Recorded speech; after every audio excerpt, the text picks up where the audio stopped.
it is ridiculously hard for people to manage very large amounts of funds if they've never had to deal in the first place. And there is a massive difference between being an investment banking analyst somewhere and quote unquote managing large transactions versus you being the founder of a company that somehow raised like hundreds of millions of dollars.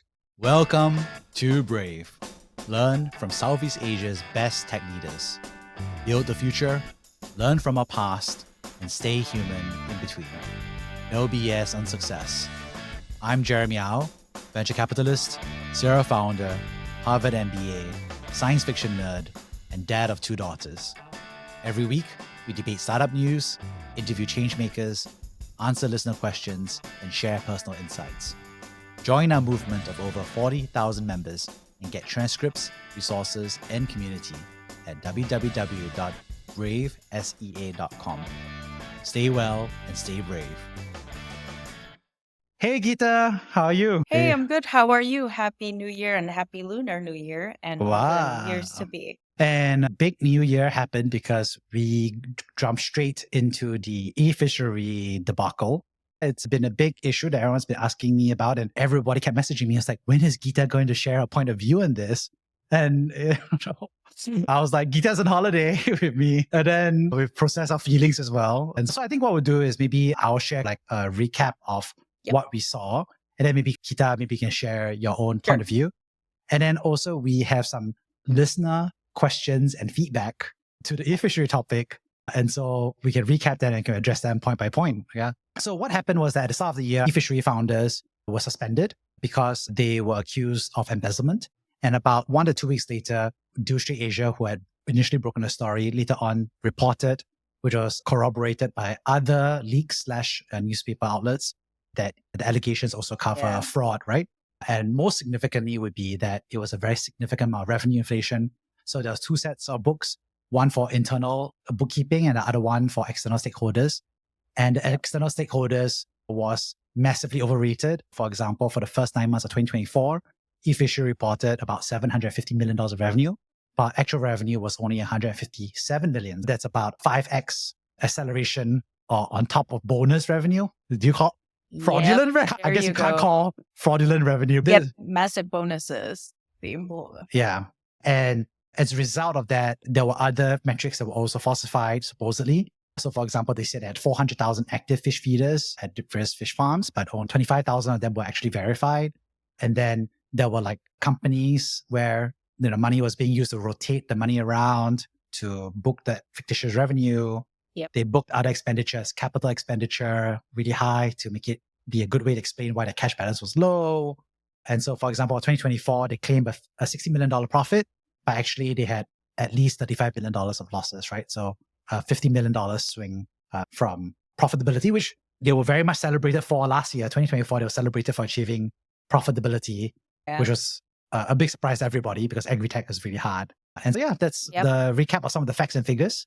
What are your thoughts, Gita, in terms of the situation? First of all, full disclosure, I was never an investor at eFishery, either as an angel or when I was in an institution. So I was never an investor in eFishery. I have come across eFishery.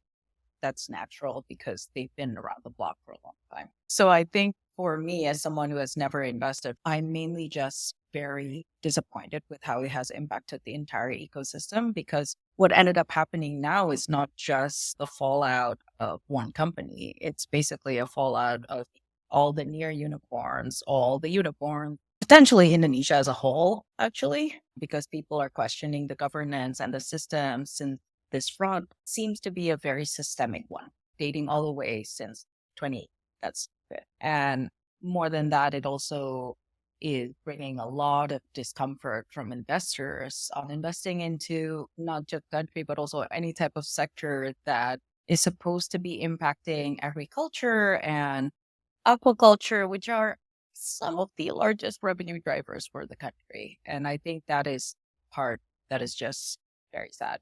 Yeah, and I've noticed that myself as well, because I found myself talking to American growth stage investors asking about this situation.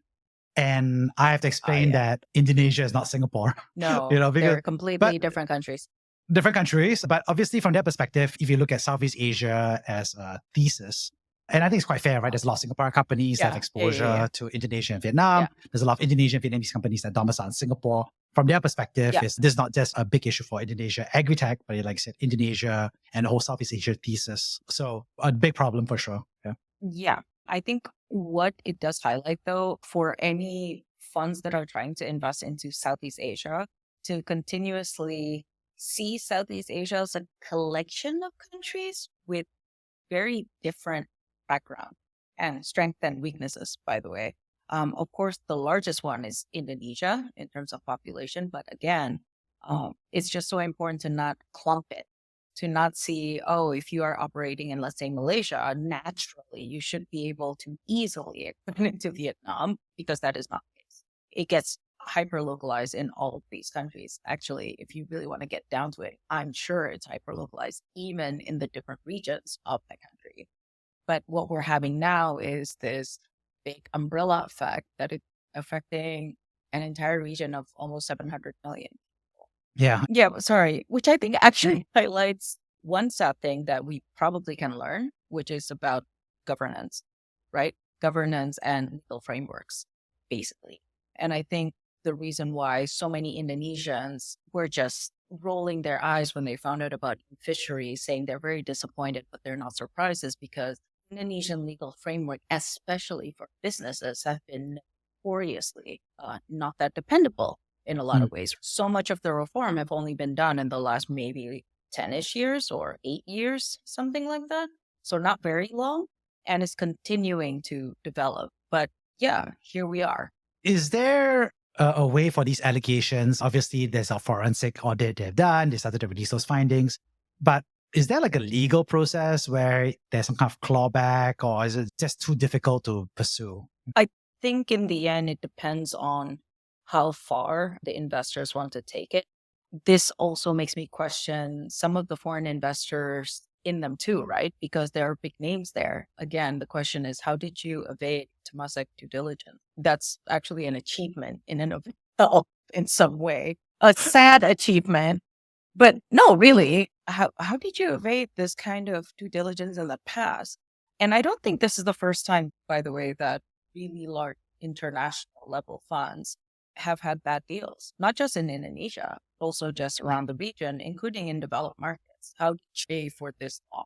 And I think this again brings into question governance and legal frameworks, and You know, also just discipline. I think it's Discipline. interesting, right? Because it does look relatively sophisticated, right? So they were doing round tripping across, I think, multiple shell companies and rotating Sure. the funds around. I'm not saying that the due diligence shouldn't have caught it. Sure, every large growth stage investor right now is going through the due diligence report saying, whack with, pick this up, etc. But I can imagine that it showed up as multiple entities providing revenue. Yeah. And then what's interesting Okay. is that they were also able to keep this supposedly about 10 key executives, including their internal auditors, their internal finance Right. folks. So it's actually quite a large group because they got to a large Right. scale keeping this secret together. They did have a CFO depart after a year into the job, and then that person checked out about a year ago. So I think those are all like, I don't know what's the word, It's very aspects. systemic. Yeah. It's very systemic. Yeah. I'm not saying that it wasn't sophisticated, but as someone who has done due diligence on behalf of institutions before, there are certain steps that I can say I have seen funds not take, simply Yeah. because the question becomes, is it worth cost? Is it worth the investment of energy and time? For example, when you're looking at companies that are, let's say, agriculture, those are companies that are usually not based in fancy South Jakarta, right? It's usually somewhere a little farther away. It's usually also in places that are hard to get to. Mm. And oftentimes, if you are not an experienced person in the due diligence, you probably also don't know what questions to ask, what to see, or who to double check with. Have you ever, for example, done a due diligence where you visit the location without the founders there? So those types of questions. Or have you ever called a vendor and actually asked them certain questions, which again, in agriculture, aquaculture type of models, these questions are usually going to be in Indonesian language. So if you graduated Stanford, but you can't speak Indonesian, it might not help you when you're doing due diligence to really get down to the gritty of it all. And I think that's what makes working in all these countries really challenging because, again, you have to go deep. It's not just about understanding the macros because there's macros and then there's execution. Then there's actually practice, right? And that's the part where people often get very angry about Southeast Asia because they have a certain kind of expectations due to our macros, our large population, our very young population, our quick adoption for some technologies. But then if you don't do your homework and really know how things work on a deeper level with how communities behave, with how people do transactions, with the psychographic customers, then it just gets very hard to do certain things like due diligence. But then again, that is why it's really important to have local hires that are also trained well. So it's not as simple as hiring, that's a smart younger person, younger analyst, and then you let them go and you never check on them. That's not really how it works. But again, this is all, unfortunately, a really painful learning curve for everyone here. Yeah. And what we wanted to do, you and I, was to discuss some of the listener feedback to the eFishery scenario. Yeah. So this comes from a previous episode that she and I had when the news just broke. And at the time, the allegations was debt embezzlement. But of course, we both knew that from what we knew, the subtext of what we heard on the street was that actually it was more fraud. That was the biggest issue. All right. Yeah. First of all, thanks Novam Putra 4120 for saying thanks for this content. And we're just going to go through row by row the different contents, right? Gara 7446 says, Agritech in Southeast Asia needs more understanding on a technical, operational, upstream level, and the ecosystem should provide a platform. What do you think, Gita? Oh my gosh. Again, as I was saying before, it's not just about knowing the macros and how things work from the outside and from top. You have to understand how things actually work inside. It gets very localized, not just in terms of execution by region, but it also gets localized by language, by culture, by so many things. And if you don't know all of those things, honestly, you're just investing into it. Yeah. I think the tricky part about Agritech is that most people don't know what farming is actually. Right? The classic VC that you have is white collar, middle class background. They haven't seen a farm or worked at a farm. And I always use the joke, or it's interesting to see how everybody was like, their grandparents left farming for a reason, moved countries to avoid farming. And then their kids or their grandkids are like, okay, and I understand they want to invest in farmers. It feels like it's giving back to society. It's a big size of the economy. But do you understand the market? No. Yeah. Okay. I also always say to people, right? Every time inefficiencies in most developing markets, always ask yourself, why does it exist and who's benefiting from it? Because if there are sectors benefiting, including informal sectors that are often just as powerful as formal ones, if they're benefiting from an inefficiency, you are going against just to survive, not even win. And I'm always making people understand these things are hyper-local in execution. Yeah. And I think that's where also I think the cross-country also compounds. Because I feel like at least if you're an Indonesian VC investing in Indonesian agritech, for example, you're at least 1 degree to 2 degrees away from the agritech space, being able to visit. Yeah. Look, it's still a hurdle. At least there's something there. But I think when you're investing in agritech from Singapore, which is, we're talking about it, GDP per capita is literally a, 8x difference. It's like night and day difference. It's, technically you have a couple hours of flight away, but you don't understand. Or if you only see SCBD, you don't really understand things work for aquaculture or agri.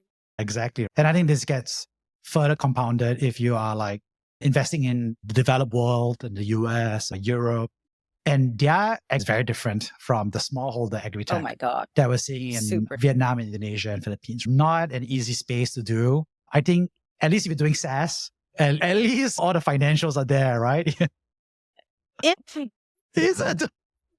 Is it though? There's like there's a whole segment called "Is it though?"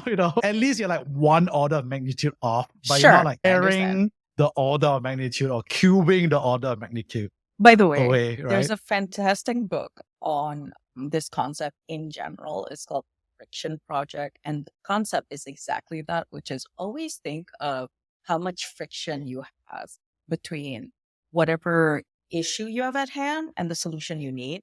Think of the friction there. So basically, the bigger the friction, the more you have to question, are you sure your solution will work, right? Or for example, if you're so far removed from the friction, there's a good chance you don't actually understand the problem as well. And I can say that about a lot of these agriculture type of businesses, right? Mm. Including even if you are from that background, good for you because you probably have a deeper understanding, which supposedly the fishery founders were. Then the question becomes, do you stay close to the friction that you're supposedly solving, or have you moved away from it to the level that we can still trust that you are deeply in touch with market and the market problem? And that I will. Go to the next comment. I'd like to get your thoughts. Cloud VYY asked, I, as an Indonesian, am very ashamed because this news honestly is terrible. But since 2016 to 2023, startups have become overhyped and are not proper investments anymore, which has become a bubble. Now it's pretty much like a nuclear bomb explosion that cannot be predicted. It's hard to control. And the overload and overcapacity has created the leakages in terms of regulation, observation, and supervision from the government. And that's why so many startups from Indonesia have collapsed and are now dead. What are your thoughts? I don't know. I love how I can also always count on Indonesian netizens to really be ultra pessimistic. And I don't blame them because I'm an Indonesian netizen and I know I get that pessimistic sometimes. But look, the whole idea of startups and venture capital to begin with, the core concept is really to bet on extremely large growth because venture capital is just an equity fund, but at very early stage.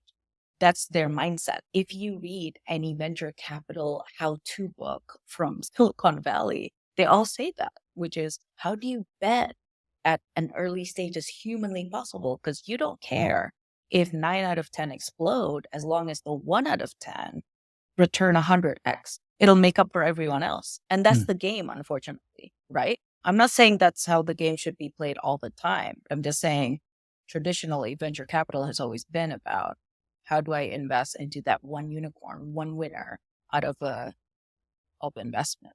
You're not going for steady returns. You're not trying to just beat inflation. You're trying to 10 the inflation, basically. And I think that's why we have this. The problem is in Southeast Asia, especially in Indonesia, when the market is already not that deep, again, $5,000 GDP per capita, not a lot of companies going public. In general, capital markets is not as deep as New York Stock Exchange. You also don't have a lot of wins. That's the sad part. So every time something that looks like it's about to be a win fail, it's devastating for everybody. But it doesn't necessarily mean tech is inherently quote unquote wrong or inherently bad investment. And also doesn't necessarily mean that all new companies that have some tech in the country are bad investment. But again, it's all about what happens when an investment concept that is all predicated on being on a ginormous winner comes to an emerging market. I think for myself, I'm quite empathetic with the part of feeling shame because it does look bad on Indonesia and all the startup sector as a whole. So I think I resonate with that emotion. And I think the part that I also concur with you is that I think companies are okay to fail. And so it's less about the issue about a company failing, but more like the fraud of this thing was systematic. So I think that's the nuance that's there, which is if all the startups in Indonesia, 80 to 90% of them fail, that would be normal. But this level of fraud at this scale that's systematic is abnormal, right? So I think that's the nuance that we're trying to go for. And I think the last thing is, I don't know if regulation and supervision from the government, I don't know what the right nuance here, because I feel like the VC investors should have been the one that should have exerted level of control and supervision at the Series A, especially in the Series B. I think the Series C and Series D investors were counting on those early investors as well, because growth stage investors tend to take the prior and inherit the prior financial due diligence report. So I think there's multiple sets of investors where their financial due diligence failed. And I think that was the key regulation, because what should have happened was that, I'm using an example, right? At series A or B or C, somebody said, these numbers are cooked. It's bad. Let's not invest. And let's tell all our buddies that we play poker with not to invest in this joker because it's a waste of time. The market will self-regulate itself by failing to give them the capital, right? So I don't think it's necessarily the government that's supposed to step in. Although I think now that the financial report is out, hopefully the government can help. I don't know if there's a judicial system to take this to the final step. Sure. Who knows? Yeah. Sure. From that part, yes. I think if, the judicial system actually works properly, and then it can protect some level of investor confidence in developed markets, for example, venture capital works well actually because there's less supervision from the government. Because again, remember, it is a high stakes game. Venture capital is not for steady returns. Venture capital is notoriously boom or bust, especially when it was first and second. So it was never meant to be a place where you invest into 10 companies and then 9 companies out of 10 ended up getting 0.2.3x. That was never really the game. So it's more about how does the government and the legal framework protect certain levels of the investment, perhaps, or certain types of disclosure, right? Maybe it requires certain companies, third-party audit, et cetera, at whatever level or stage that it needs to be. I'm not sure. But again, I don't think it's a government question because it is private companies. It's not public equities, right? It is private companies. And so all of these venture funds, sorry to say, including me when I was in one, it's called venture risk for us. Yeah. That's why the onus is on us. Like we're supposed to do a lot of the work. Yeah. So I think where the government could step in is if the investors pursue a private law case against the founders, then it'll be interesting to see how the judicial system works. So the next question is from Jeff F9E2X said, for many of these Indonesian founders, getting a unicorn valuation is a literal lottery ticket. Is it any wonder the fraud per startup is so high? You'd be naive to think these founders didn't find a way to monetize their people-made growth. Well, they definitely did. But some of them also may not have monetized as much as you think. Because again, paper growth is not always easy. So for example, because I was once a founder and people said, oh my God, if your company is valued at quote unquote insert number 10, 20 million and you have 50%, can you just leave right now? And the question is always, okay, but who's buying it? $5 million. Who's coming in and saying, here's a ton of money for your that actually doesn't happen as easily as people think. But I think, I'm sure they benefited, by the way. Yeah. So I think again, this is where the nuance is that eFishery founders have been accused of embezzlement as well.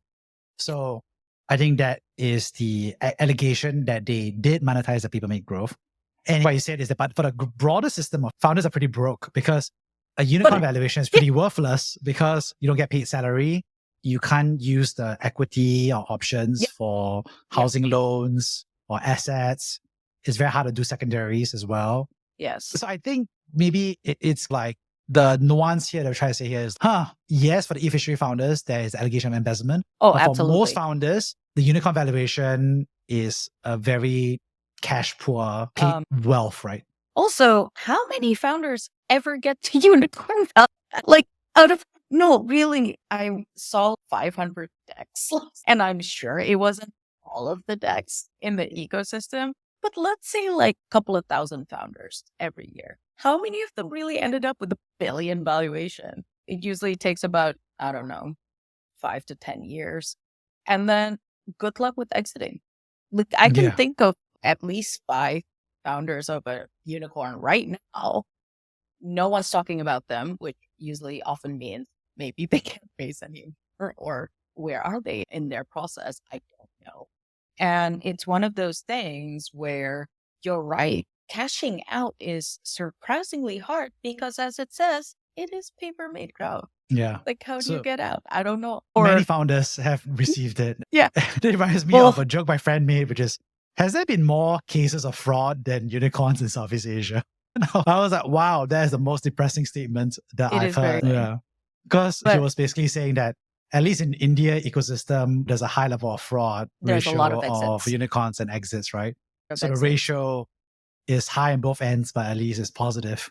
Versus his perspective is that Southeast Asia is underwater, which is pretty depressing. Yeah, you want to be net positive. And I think Yeah. what makes it really sad about us is I have to think, are we net positive? Stay tuned for the Stay analysis. tuned. Okay. Sai Zulaifa said, it's really embarrassing. And I'm like, Yes, yeah, we agree.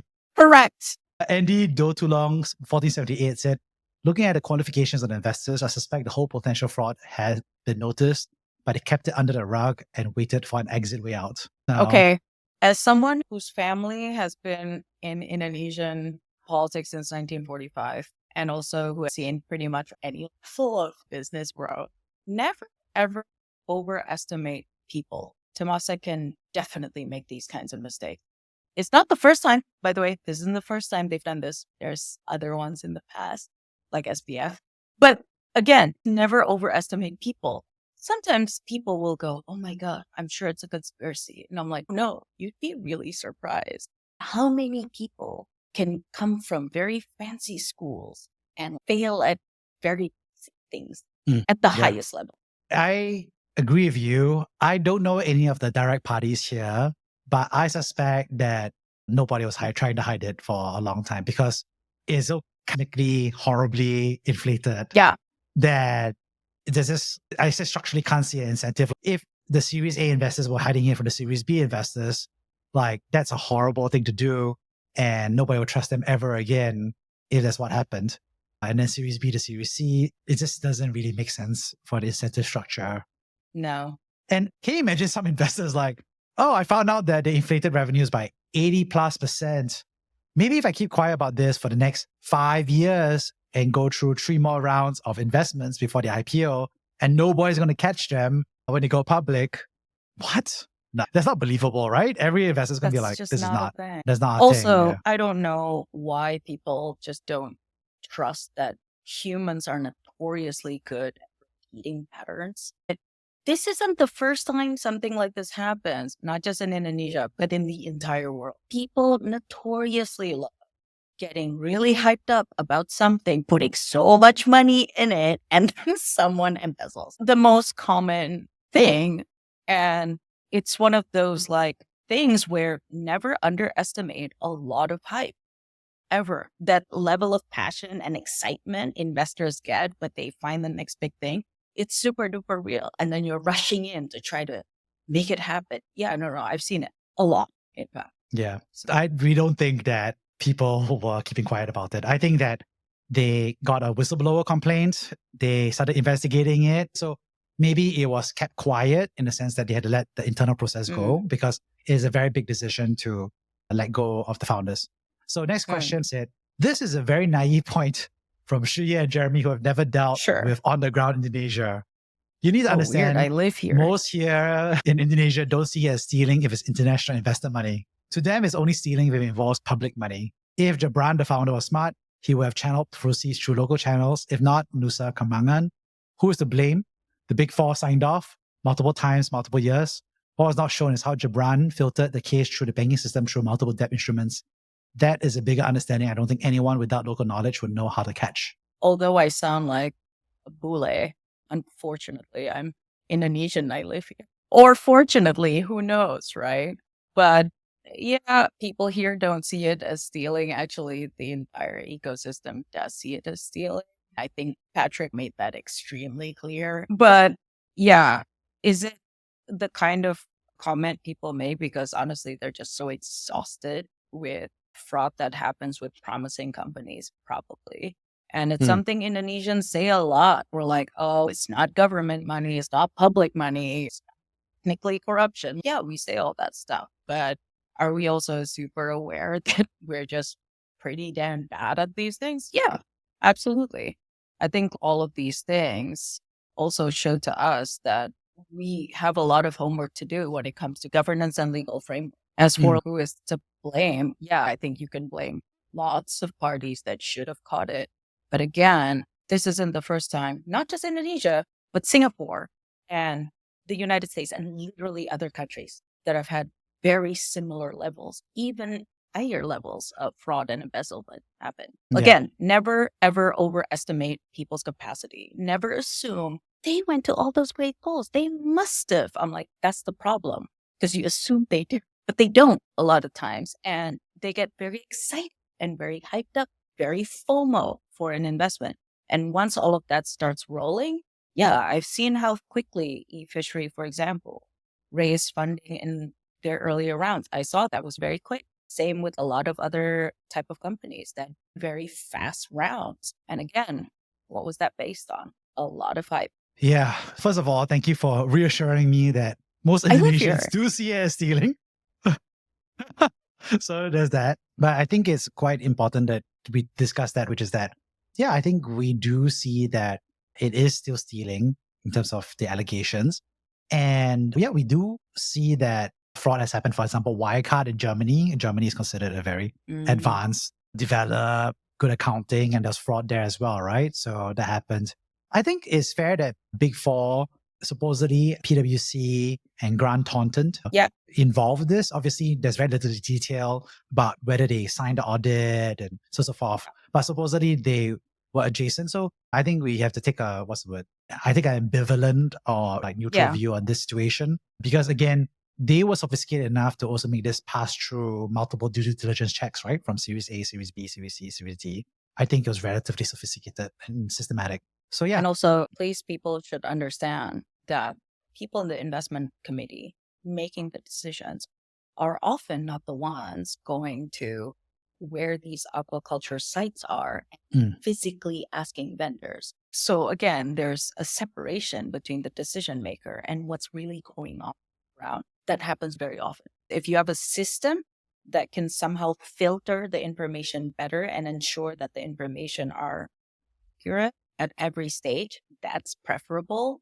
But I'm just saying, oftentimes you look at our ecosystem and we actually don't have a lot of governance in place, because also our ecosystem is very new. When a previous comment said since 2016, I'm like, yeah, and how old do you think this ecosystem was to begin with? Money did start flowing like 2015. Before that, before that, there was some, but not that much investment, right? It was not really a target country for investing in tech. Agreed. I think what the senior person was probably thinking is, wow, 2024 numbers were really good because they turned a profit. They grew their revenues, doubled, tripled. So I think we now know it's fraud, but I think as an investment committee, we have those two minds, which is one part of it is, wow, it hits the checkpoint, it doubled, it hit profitability. This is a great investment. But then the other part, you have to be like, it's too good to be true, right? Yeah. And I remember hearing from people, and I remember the news came out that was profitable. I remember I kept asking my friends, I was like, why are the numbers so good? Because it's fish, where they get the margins? And then people are like, dude, they're trading the fish and they're trading so much more efficiently because fish farmers don't know how to sell the fish, but they can sell the fish at a much better. And I was like, but so much? That's a lot of profit. Right. That's like saying you're selling the fish for 20 cents normally, but now you're selling it for $1. Right. It's like a crazy amount of value that's being created. Anyway, but I always told people, I was like, you know what? I don't understand Agritech. I don't want to do Agritech. I'm a Singaporean right now. I don't understand. So I think let's go to the next point. So Didier Kwok shared the next comment, which is the general problem startups managed by young people is that their mental attitude is often not ready for the temptation of consumerism and narcissism when managing very large funds. The potential for deviation is very high. Yeah, I'm sorry. I'm actually going to agree on that one. And I don't think it's just young people. I think younger people may have more of a problem. By the way, I'm 43, so I'm not super young. I'm not old per se. But since I've been in the startup world since 2010, I will say that it is ridiculously hard for people to manage very large amounts of funds if they've never had to deal in the first place. And there is a massive difference between being an investment banking analyst somewhere and quote unquote managing large transactions versus you being the founder of a company that somehow raised like hundreds of millions of dollars. It is very different. And that is the part about managing money, right? It's not about just getting the money, but it's also about managing the money. And that is the part that gets very hard for a lot of startup founders. Like, how do you maintain that discipline? How do you create structures and systems?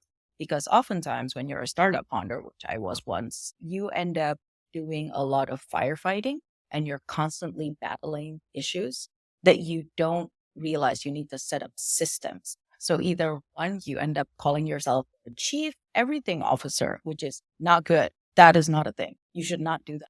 Actually, it means you don't have systems. Or you're the kind of founder that just battles drama all the time, right? Battling one emergency after the next. And that's part where it gets very tricky. So yeah, I don't think it's just like consumerism and narcissism. I think it's also just discipline. But the mindset part, yeah, I'm going to agree with that. Oftentimes, a lot of founders simply don't have a certain mindset and emotional maturity to deal with a lot of money. And I'm saying emotions because it is very tempting to start, flaunting and flexing and doing all that stuff when you're still worried about what people think of you, when you're still worried about being validated by other people's opinion. And that includes your investors, also includes your board, etc. So I think it's about, a healthier mindset, always sticking to disciplined way of managing money, governance, and again, having emotional maturity to deal with that much growth. Yeah. What's interesting is there's always the jokes about Forbes 30 under 30 people being superstar founders, but also being superstar criminals. And I kind of laugh about it because I was recognized by Forbes 30 under 30 as a social Oh my gosh, you entrepreneur for were? my first business. I was. I still go to the parties. Yay. And I always remember that first sensation when I got it. And I was very happy and very surprised to be nominated. I didn't self-nominate. So this is a nice recognition of that time building a social enterprise. But I think what's definitely seen over time is that when you're still younger, I say this as an older person now, but I think there definitely is that drive, right? Like, I got to win. My whole life is in my hands right now. And I got to succeed because if I fail, my life is over and I'm a failure for the rest of my life. And I think that can create a very toxic set of conditions where you got to go all or nothing. And the all or nothing may include doing fraud, right? Because you see people, if everyone else is doing it, then I should do it. And I think that set of conversations that I had with people who were really stressed out and thinking through that set of like dark path of decision making is quite dark. And now that I'm older, I'm like, not worth it. I can find another job anytime. Yes, you can. If I could tell it back on time, I would be like, dude, just quit. Quit.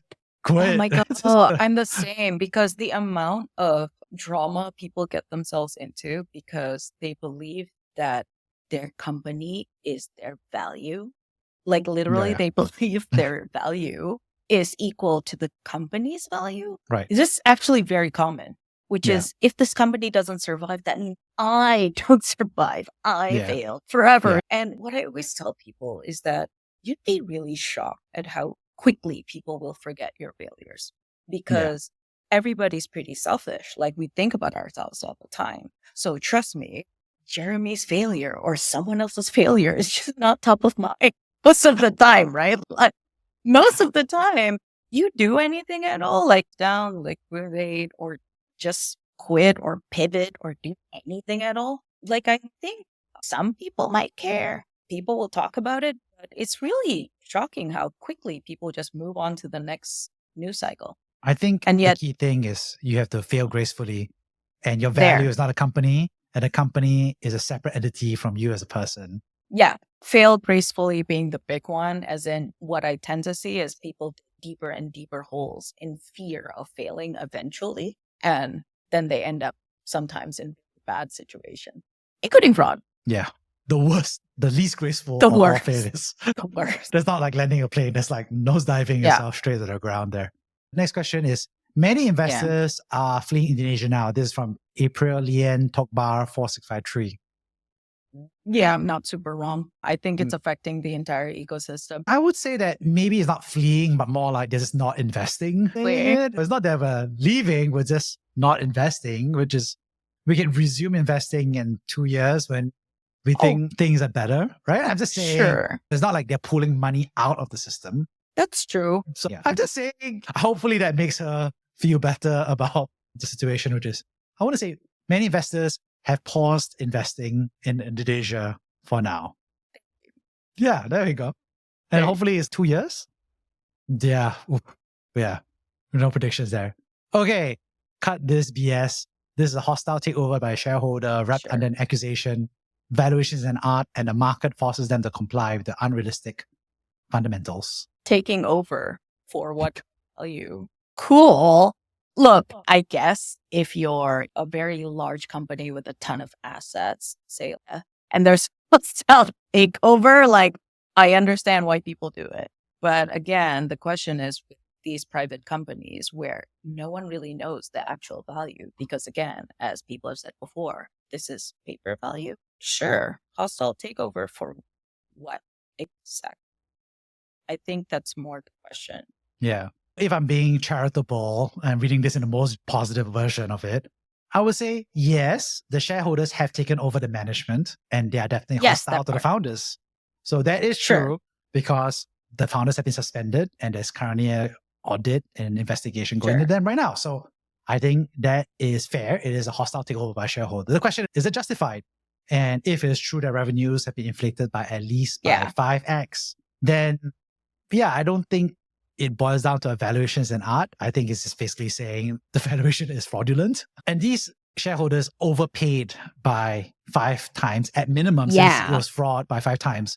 So by doing so, they have bitten the bullet and decreased their paper holdings by at least 5 Yeah. times effectively. So Yeah. I would I say mean, that they're salvaging the situation from my perspective. yeah, that's the nicest way of putting it. But again, all of these, this is why I really think there needs to be better coverage also and understanding of venture capital.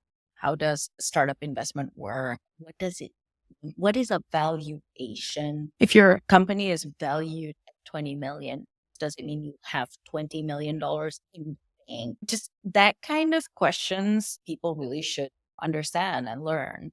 And I think there needs to be better discussion and coverage of this from investors, from the media, because the problem is when you're talking about all these paper value, we all think these are huge companies with that much in assets. But again, we are not talking about asset heavy companies. A lot of tech is asset light. That's the whole point. And hopefully you get value from the tech, right? But again, the question is that's even in question, then what are you left with? Yeah. And I think that is the part that people also need to understand. Like, always question how much revenue does a company make versus how much money did they raise? Raising more money isn't always a good thing. If you have raised $50 million in Indonesian market and your revenue was only that year, maybe you're in trouble depending on your sector. But again, it's all about that. It's like, how much money do they actually have? And like, how much did you put in? Yeah. Yeah. So I think overall, I think I can agree with some individual statements as well. Maybe you can say the market has a drive of pushing them to have very high That, growth. yes. Yeah. I believe that. I think I can read it that way, which is, yeah, I agree. Like VCs expect a certain level of growth rate and profitability in order to invest. And so there is an incentive structure for founders to do. But Yeah. guess what? The founders could just maybe stop raising VC money and go the private equity route. Yep. Maybe they can choose not to do fraud. And maybe they can choose to cut costs or go bootstrap. There's a lot of different approaches they can go. So I think to some extent, the market obviously has a certain market structure. That's fair. But I think that the founders do have choice as well. And then I want to go into the next set of comments, which are roughly similar. So Monas 2498, TYTY, and Adis G6569, all of them said the same thing, which was Indonesia typical, not surprised, embarrassing Indonesia, and Indonesia standard smiley face, which is, I think, the same type of. What are your thoughts, Gita? No, if you're Indonesian, honestly, you're so tired of this and you've seen it happen a little too often that you're just exhausted. Because also in Indonesia, we don't just see fraud at the private sector. We see it at a lot of public sector, right? And it's often very blatant. And not only is it very blatant, the judicial system is often not on the citizen side. So oftentimes as citizens, and I think the reason why Indonesian netizens are some of the most memorable in the world is that it's just a lot of pent anger and frustration over our systems. And just having eFishery as another example of are people taking advantage of things. I mean, for a lot of us, we're just very tired of it. Yeah. So that's the tricky part of the whole process is hopefully the standards improve and Indonesians, I don't know, feel more surprised when it happens rather than, Should be defeated. surprised. Yeah. And then the last comment that we had was from FNUR51 said, great talk. So thank you. I Yeah. appreciate it. Talking about the hopelessness part, I recently saw a really interesting talk, like it's a philosophy talk. One of the things that this person said was hopelessness in some way is a privileged stance, because usually if you're in such a bad spot, you simply don't have a shot to feel both hope or hopelessness. You're just surviving, right? So in a way, if you can feel hopeless, you're at least in a position that is okay enough to feel something more than just surviving. Therefore, if you're hopeless in a way, you can actually switch it to becoming hopeful. It just requires action. So you can't just, oh, let me change my mindset. You actually have to take actions and habits to add hope. For me, what this entire situation is teaching me is, man, the more I continue on my journey as an investor, especially if I'm a mentor to other startup founders, is continuously teaching them how to become disciplined and how to have a healthier emotional maturity in dealing with success and failures, and how to view your business in a more professional way rather than seeing it as the reflection of your value as a human. And so all of these things, I've been in the ecosystem now for 15 years, continuously improve upon myself and not get into this dark place of, oh, what's the point? The point is you're here. That's the point. You're Yeah. here. So you better make the best of it. I do want to recognize one thing that you talked about, which is that there are some heroes in this whole story, right? I would say, Yeah. I think the list for me would be, I think the whistleblower who informed the board. I think that's good. Great job by them. I would say that the board for taking action as decisively as they did, because obviously they spent some of that money, but not all of it. So I'm just saying there's some recovery of assets and a company's position. I think that's number two. I would say Dewstreet Asia for breaking the news, as well as the journalists who did the legwork to access this. I think good job to them. So shout out to them for doing the work, because I think we need more transparency on this stuff. Otherwise, it's difficult. And maybe my last list on the list would be like Indonesian and Agritech founders who are still fighting the good fight. Like Some good ones. I know there are some good eggs that I know who have been working hard and they're still working on it. But for all of them, I'll still say fundamentals. Fundamentals is everything. In the end, you simply have to make money, not just raise. Yeah. On that note of make money. Make money. Make money. Like Gita as a mom. Just make money. That is about, what did they tell you? Oh, to raise revenue and cut costs. Yeah. On that note, see you, Gita. See you soon. Thank you for listening to Brave. If you enjoyed this episode, please share the podcast with your friends and colleagues. We would also appreciate you leaving a rating or review. Head over to www.bravesea.com for member content, resources, and community. Stay well and stay brave.